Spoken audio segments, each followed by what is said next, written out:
Bon, il est l'heure de vous parler de nouveautés, j'espère que vous allez super bien. Je vous invite à prendre quelque chose à boire, à manger, peu importe. Pour ma part, j'ai pris une citronnade, j'adore ça en été.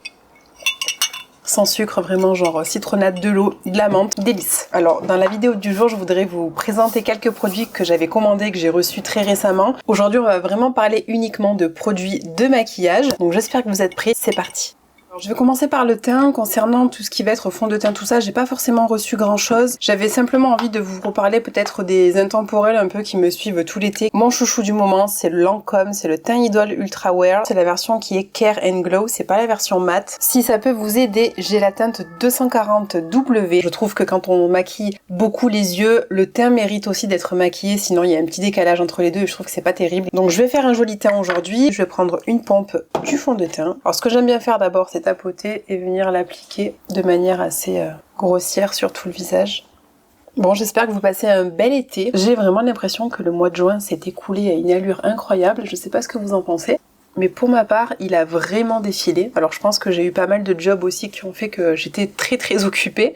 Là vraiment, de tous les fonds de teint que je possède, le Lancôme en teinte 240W, c'est la couleur qui me match parfaitement la peau. C'est assez fou en fait, mais je n'ai absolument aucune démarcation avec mon cou. Enfin, c'est la couleur que je n'arrive pas à retrouver dans d'autres marques. En termes de bronzer, j'ai pas mal de choses. Vous savez quoi, je pense que je vais partir sur une erreur de ma part lorsque j'ai acheté en fait ce fond de teint. Le RMS Beauty, le Uncover Up, c'est un fond de teint qui est assez couvrant, que j'aime beaucoup sous un format comme ça en fait en vert. La couleur est beaucoup trop foncée pour moi, donc ce que je vais faire c'est que je vais l'utiliser un petit peu en contouring tout simplement, on va tester ça. Pour ça je vais utiliser le pinceau de chez Refer, c'est le numéro 17 qui a en fait une tête plate comme ça. Je vais en prélever un tout petit peu, je vais ensuite le fondre tout simplement à la brosse, chauffer un petit peu la matière. Alors il y a un petit sous-ton orangé, ça me dérange pas forcément lorsque c'est l'été. Je vais venir l'appliquer en bronzer.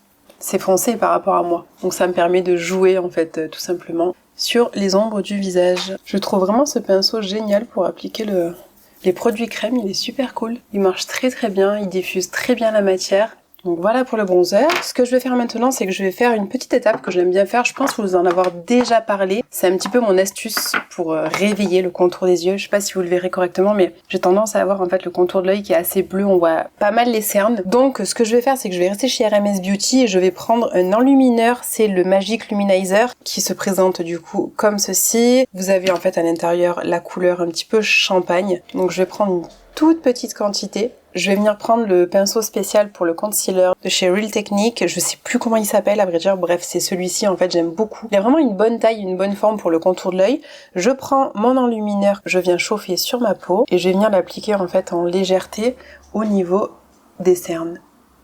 Ça permet vraiment d'apporter une touche de lumière et de faire un peu un effet d'optique tout en éliminant, on va dire, un petit peu le bleu. Ce qui marche bien aussi pour éliminer la couleur du cerne, c'est simplement de venir utiliser une couleur un petit peu orangée. Pour l'anti-cerne, ce que je vais faire, c'est que je vais utiliser le Clé de peau. Ça, c'est un anti-cerne vraiment très luxueux parce que par rapport au prix déjà, il est dans la catégorie haut de gamme, n'est-ce pas? J'adore cet anti-cerne. Je suis sur la teinte numéro 7 Mocha qui me correspond très bien. En fait, on est sur un stick un peu comme en format rouge à lèvres qui se présente comme ça et qui est vraiment jusqu'à présent, je pense, mon anti-cerne préféré que j'ai pu tester. Donc j'en prends avec mon pinceau et je vais venir l'appliquer sur mon œil, enfin du moins sur mes cernes plutôt. C'est un produit qui se travaille très bien au doigt, même mieux parfois.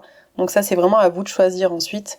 Il n'a pas tendance à filer dans les plis, c'est un anti-cerne qui tient très bien, qui n'a pas forcément la nécessité d'être poudré. Donc moi c'est un truc que j'aime bien aussi, de pouvoir laisser vivre un peu le contour de l'œil sans forcément l'assécher avec de la poudre. Mais là, aujourd'hui je vais quand même vous présenter une poudre qui est fabuleuse. En termes de couvrance, je dirais qu'on est sur une couvrance moyenne. Alors de mémoire, il est vraiment pas donné, je ne sais plus à combien je l'avais eu. C'est les soldes, donc peut-être que vous aurez accès à un tarif plus avantageux, je l'espère. Alors je vais venir appliquer une toute petite touche de lumière avec le concealer de chez Charlotte Tilbury. C'est le Beautiful Skin Radiant Concealer, je l'ai en teinte numéro 7 Medium. C'est juste en fait pour venir apporter, vous voyez, vraiment un point de lumière. Vraiment juste à l'endroit où le cerne est creux.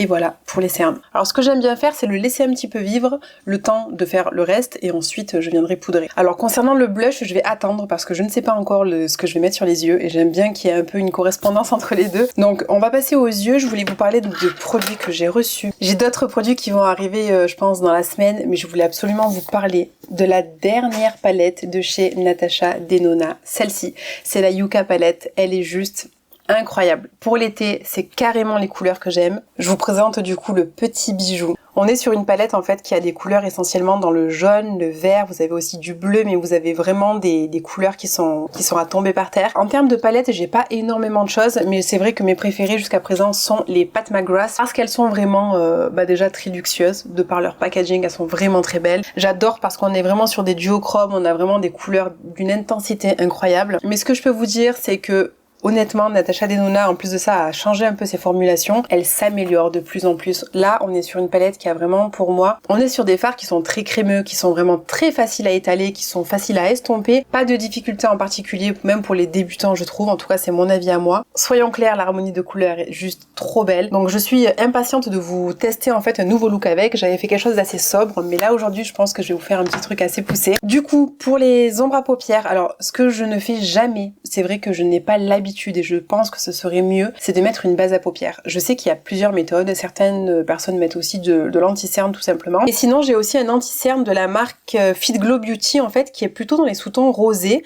qui finalement ne me convient pas pour le contour de l'œil. Ça m'embête un peu de le jeter, mais vous voyez on est sur un anti-cerne très basique avec son petit applicateur comme ça. Son sous-ton est vraiment rosé par rapport à ma carnation, je sais pas si vous le verrez correctement à la caméra. Et ce que je vais faire c'est que tout simplement je vais l'appliquer en fait sur mes paupières. Alors en fait ça permet aussi d'unifier si vous avez un peu les veines apparentes au niveau des yeux. Moi honnêtement c'est pas un truc que j'ai l'habitude de faire, donc j'espère que ça va pas tout foirer. Je vais prendre ensuite la poudre de chez Charlotte Tilbury, c'est la Airbrush Brightening Flawless Finish. C'est une poudre à la base de finition, mais je vais juste l'utiliser simplement pour venir poudrer justement ma paupière. Donc voici où on en est à ce stade là. Donc c'est parti, je vais m'équiper de mes pinceaux de la marque Refer parce qu'ils sont géniaux et que franchement c'est les meilleurs pinceaux que j'ai pu tester jusqu'à présent. Je prends ensuite la couleur Tipou qui est juste ici. Tipou, je sais pas. Je prends un petit pinceau assez précis comme ceci. J'hallucine de la qualité des fards, vraiment incroyable. Je tapote toujours l'excédent et je vais venir en fait travailler dans le coin ici, vous voyez le creux qui est juste là, en légèreté. Le fait d'avoir poudré en fait ma paupière, ça me permet vraiment à ce que la surface soit très lisse, très smooth. Donc voici du coup pour la première partie, j'ai vraiment travaillé uniquement sur la partie interne, je suis légèrement revenue mais très très peu. Je vais prendre un autre pinceau propre de chez Refer toujours et on va prendre cette fois-ci la couleur citrine qui est juste ici. Et je vais venir en fait repasser simplement là où j'étais, en floutant un peu, vous voyez le tout. C'est pour apporter une petite touche de peps à tout ça. Mais vraiment, on vient créer une ombre en fait, tout simplement. Hein, c'est pas plus compliqué que ça. Vous laissez votre œil entrouvert, vous regardez où se termine le pli et vous suivez naturellement la forme de votre paupière. Je viens flouter un petit peu l'intérieur, là, juste ici. L'ombre est réalisée. Je reprends ensuite le pinceau et la couleur Tipu qui était juste ici, donc la première couleur qu'on a mise. Et je vais venir en fait sous l'œil accentuer, mais vous voyez vraiment d'une manière assez grossière, quitte même à suivre un peu le cerne, pas forcément le ras de cils. Ça c'est une nouvelle couleur que j'utilise, je ne l'avais pas testée encore, elle est très très belle. Je refais la même chose que j'ai faite en haut, donc je reprends la citrine avec mon autre pinceau. Pareil, on vient accentuer légèrement le côté jaune sous l'œil. Je prends ensuite la couleur Flax qui est juste ici, qui est un brun, c'est la couleur la plus foncée de la palette. Je prends un pinceau très très précis pour accentuer tout simplement le regard. Et vous voyez, d'un coup ça donne un œil de chat. Je n'hésite pas à bien accentuer le ras de cils très très proche de l'implantation des cils justement. Je vais prendre ensuite un autre pinceau qui est quasiment pareil, cette fois-ci propre comme ça, qui est légèrement plus fin en fait, plus petit. Et je vais prendre la couleur Vallée qui est ce magnifique marron juste au centre de la palette qui est très beau. Et je vais venir en fait l'appliquer de la même manière que j'ai appliqué le ras de cils supérieur mais juste un cran au-dessus. C'est vraiment comme si vous aviez envie de doubler votre liner. Je garde le même pinceau et je viens flouter légèrement en fait la ligne entre les deux, mais vraiment très délicatement. Faut pas faire forcément rentrer le noir dans le marron et vice versa. Je viens ensuite prendre la couleur orange de la palette. C'est ce fard là qui s'appelle Fushi et je vais venir tout simplement au-dessus encore une fois de mon liner marron. Je vais prendre le pinceau qui est incroyable, le numéro 21, qui se présente comme ceci. En fait, il vous permet de prendre vraiment les fards avec beaucoup de paillettes ou de nacre qui ont tendance un peu à tomber. Il les accroche très bien, il les applique à la perfection. Votre doigt peut très bien faire l'affaire aussi. Je vais prendre cette couleur là qui s'appelle Plantasia. Je pense qu'il faut que je vous la swatch. Elle est trop belle. Elle est canon. Mais parfois le doigt est plus efficace, donc on va voir ensemble ce qu'il en est. Et évidemment, je viens l'appliquer sur la partie centrale de ma paupière. Je reprends un pinceau assez précis et je vais prendre la même couleur, donc toujours avec les paillettes qui est incroyablement belle, n'est-ce pas? Et je vais venir au coin interne. Je vais quand même tester l'application au doigt parce que ça me semble peut-être plus... Ouais, c'est beaucoup plus intense. Oh là là, rien à voir. Et vous voyez en fait le dégradé qu'on a fait au niveau du liner, donc marron foncé, marron clair, puis le orange. Je vais légèrement faire la même chose du côté du ras de cils inférieur. Je prends mon crayon noir de chez Lily Lolo que j'aime bien pour venir juste, vous voyez le ras de cils là-haut là où on met le mascara, sur la muqueuse interne supérieure. D'un coup, vous voyez la différence? Je sais pas si vous verrez correctement, mais en fait ça vient vraiment tracer, finir un peu le côté un peu liner. On va appliquer le mascara. Alors pour cette fois-ci, je pense que je vais appliquer un mascara qui va me permettre de donner encore ce côté encore plus œil de chat. Donc on va rester sur le Ilia, qui a une brosse qui est très pratique pour ça. Je vous la remontre si vous êtes nouveau sur la chaîne. Testez ce mascara s'il vous plaît, ou vous m'en direz des nouvelles. Pour l'instant, je vais venir essentiellement travailler sur le coin externe de mon œil. Donc voici ce que ça donne avec un côté fait. Je vais en appliquer légèrement sur les cils du bas, côté extérieur uniquement. J'ai pas fait mes sourcils, j'ai complètement oublié. Je vais prendre le produit que j'ai dans les mains, c'est celui de chez Huda Beauty.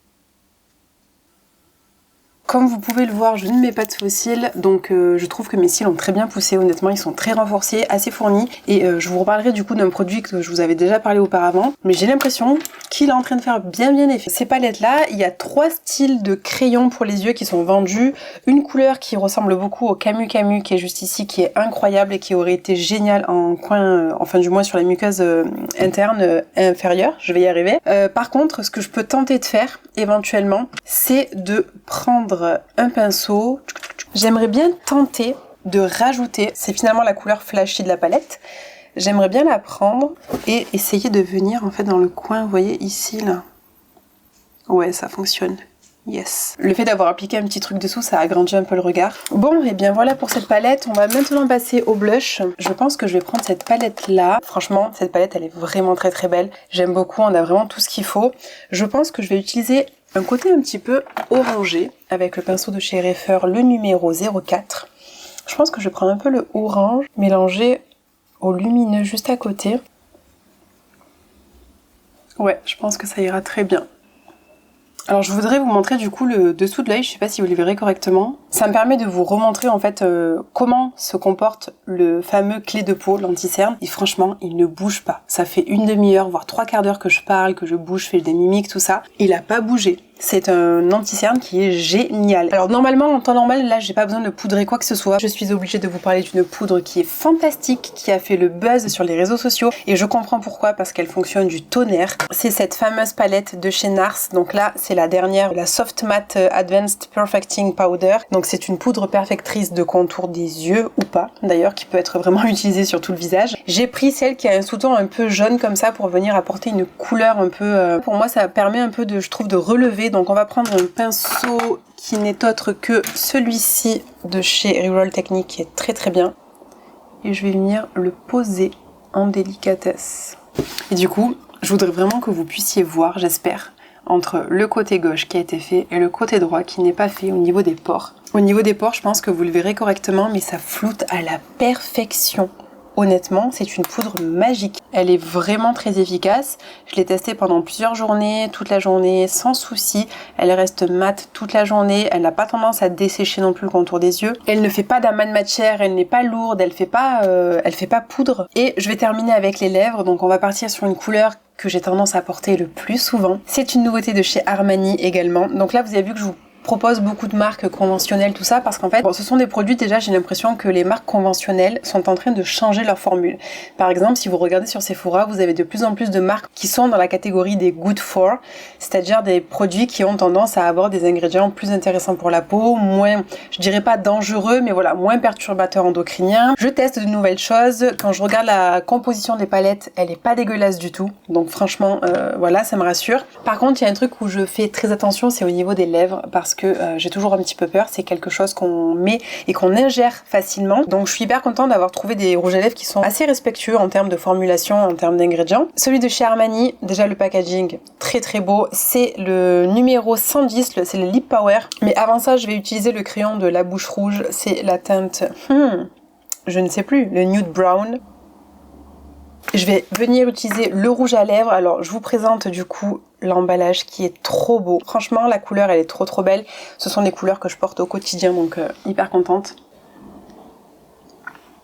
C'est un très beau nude qui est pas rose, pas orange, il est vraiment entre les deux, j'adore. Bon, et bien voilà, on a terminé pour ce fameux make-up. Je ne sais pas ce que vous en pensez, vous me direz ça en commentaire. J'espère que ce petit tuto de make-up vous a fait plaisir. Si vous souhaitez me voir faire d'autres looks, peut-être avec cette palette ou même d'autres palettes, que ce soit les Pat McGrath ou bien d'autres qui vont d'ailleurs arriver très prochainement, n'hésitez pas à me le dire en commentaire, moi je serais vraiment ravie, ça me permet de tester. Souvent dans les palettes, en fait, on a tendance à ne pas tout utiliser, souvent les mêmes couleurs et c'est vraiment dommage. Ça fait quelques temps que j'avais envie de vous proposer ce genre de vidéo qui me permet à moi de tester les palettes, de vous proposer des looks si jamais vous les avez à la maison. Si vous n'êtes pas encore abonné à ma chaîne, n'hésitez pas à le faire. Prenez soin de vous, on se retrouve très vite dans une prochaine vidéo, je vous embrasse.